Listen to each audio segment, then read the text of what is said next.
Ang stroke ay isa sa mga leading cause of death sa Pilipinas. Nangyayari ito kapag ang utak natin ay hindi nakakakuha ng blood supply dahil sa pagbara mula sa blood clot o kapag may pagdudugo sa ating utak.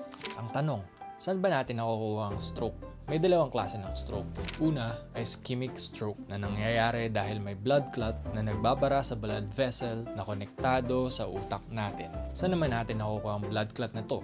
Kapag meron tayong atherosclerosis o paninigas ng arteries, irregular na pagtibok ng ating puso, clotting disorders, mga depekto sa puso gaya ng atrial at ventricular septal defect at microvascular ischemic disease. Pangalawang uri ng stroke ay hemorrhagic stroke na kung saan ang blood vessel sa utak natin ay napunit o nasira. Saan naman natin nakukuha ang hemorrhagic stroke? Kapag meron tayong brain aneurysm o pag-umbok sa ugat sa utak natin, tumor sa utak, high blood pressure at mga kondisyon na nagpaparupok ng blood vessels natin sa utak. Lumalaki ang tsansa nating magkaroon ng stroke kapag tayo ay 65 years old pataas. Kapag tayo ay naninigarilyo o nagve-vape. Kapag tayo ay gumagamit ng droga o mga gamot na hindi nireseta ng doktor. Kapag mahilig tayong minom ng alak.